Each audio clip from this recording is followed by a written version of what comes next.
Car मैं लोधी कृष्णा राष्ट्रवादी। आप जानते हैं कि 2 मार्च को बीजेपी ने अपने 195 कैंडिडेट की लिस्ट जारी कर दी है। अगर यदि हम बात करें उत्तर प्रदेश की, तो उसने 100% जो जीते हुए कैंडिडेट थे, जो जीते हुए सांसद थे, उनको रिपीट किया है। मात्र 4 सीटों पर ही बदलाव किए हैं। जो सीट पर बीजेपी हार गई थी 2019 में, उन्हीं को उन्होंने बदला है। बाकी अगर बात करें 51 सीटों की जो लिस्ट जारी की है उत्तर प्रदेश में, उसमें 51 में से 47 ऐसे कैंडिडेट हैं जिनको बीजेपी ने रिपीट किया है। उसके पीछे कारण क्या है, अगर ये देखना होगा उसकी दूसरी लिस्ट जो बीजेपी की निकली।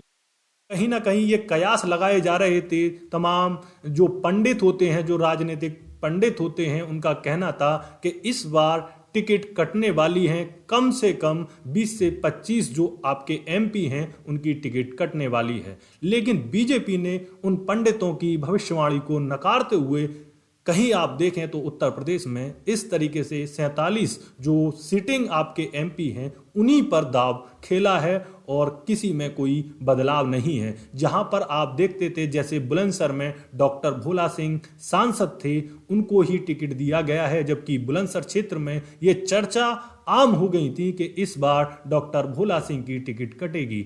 उसी तर्ज पर बात चल रही थी कि लगातार एटा से भी लोग मेहनत कर रहे थे कि इस बार राजवीर सिंह उर्फ राजू भैया की भी टिकट कट सकती है, लेकिन ऐसा नहीं है। बीजेपी ने उन्हीं जो कैंडिडेट थे उन्हीं को दोबारा से टिकट दे करके फिर से उन्हीं पर विश्वास जताया है। और वाराणसी से जो लड़ रहे थे प्रधानमंत्री मोदी जी, वो वहीं से फिर से लड़ेंगे और सेम उसी तरीके से उनको लड़ते हुए आप देखेंगे। चलिए एक बार आपको याद दिला देते हैं, आपके सामने जो लिस्ट है जो उत्तर प्रदेश की, वो कहां कहां से कौन कौन इस बार लड़ने वाला है।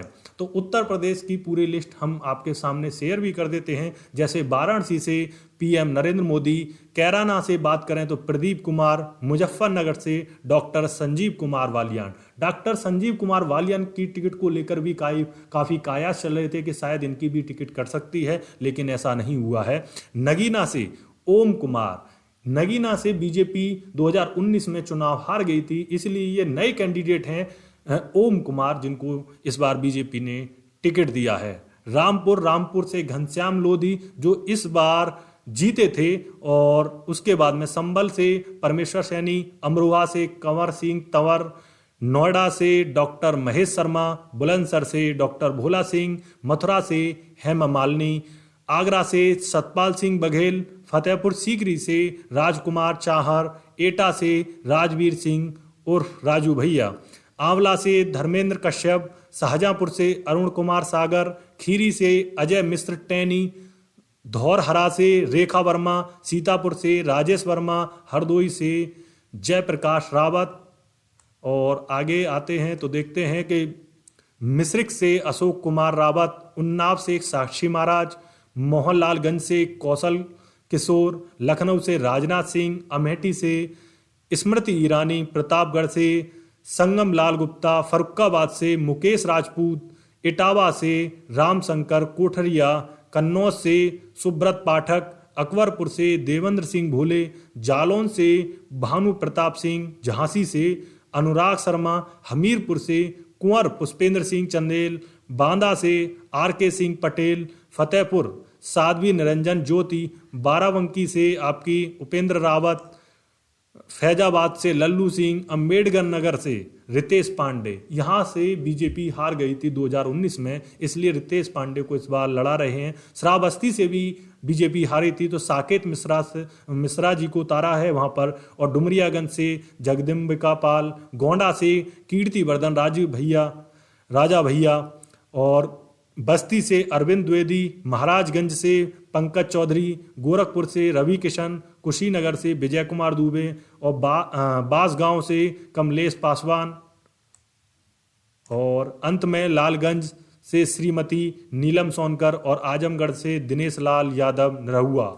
आपने देखा होगा सलेमपुर से रविंद्र कुशवाहा, और जौनपुर से कृपा शंकर सिंह, और चंदौली से महेंद्रनाथ पांडे। जौनपुर से भी टिकट हार गए थे, इसलिए कृपा कृपा शंकर सिंह को भी उतारा है। तो आप जानते होंगे कि इस तरीके से ये उत्तर प्रदेश के 51 जो प्रत्याशी इस बार उतारने वाली है 2024 में बीजेपी की ये लिस्ट है। लेकिन कई बार कयास लगाए जा रहे थे कि मथुरा से भी जो हेमा मालिनी जी की टिकट कटेगी, क्योंकि वहाँ के जो क्षेत्र के लोग थे उनमें एक रोष व्याप्त था कि कभी भी हेमा मालिनी देखने को नहीं मिलती हैं, इसलिए उनका टिकट इस बार कट सकता है। लेकिन ज्यों का त्यों ही है, ऐसे कई ऐसे बड़े नाम भी हैं जिनका चर्चा चली थी कि इनकी टिकट कट सकती है, लेकिन सेम उसी तरीके से टिकट मिलना, तो कहीं ना कहीं उन्हीं पर भरोसा जताया है।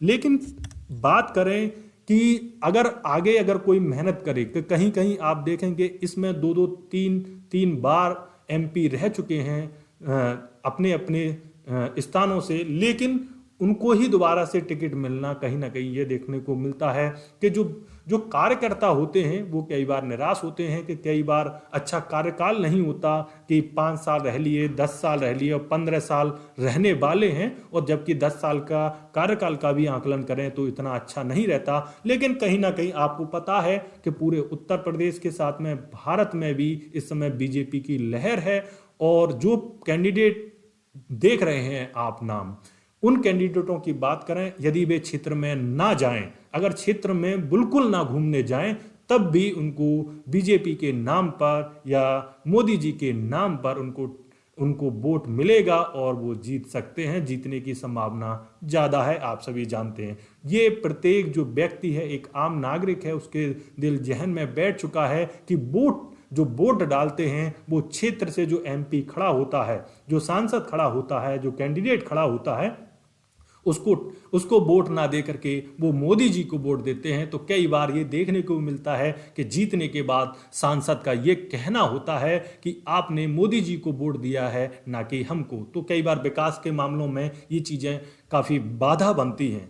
चलिए, आप देख रहे होंगे कि सबसे बड़ा बदलाव जो आया है, अगर टिकटों की बात करें, 195 जो टिकट बांटे हैं उनमें सबसे ज़्यादा दिल्ली में देखने को मिला है कि दिल्ली में सबसे ज़्यादा फेरबदल हुए हैं। अन्यथा अगर उत्तर प्रदेश की बात करें तो 100% रिपीट हुआ है और उसमें कहीं भी किसी का टिकट नहीं काटा है।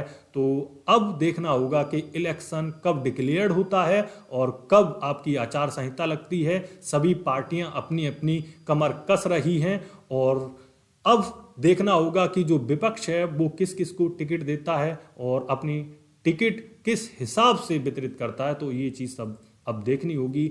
अब सभी पार्टियां जो एक राजनीति रण होता है उसमें कहीं ना कहीं कूदने ही वाली हैं और कुछ कूद चुकी हैं। चलिए, मैं कृष्णा राष्ट्रवादी आपके साथ जुड़ा रहूंगा। आगे इन खबरों के साथ में बने रहिए। चैनल को सब्सक्राइब कीजिए, वीडियो को शेयर कीजिए। चलिए, धन्यवाद।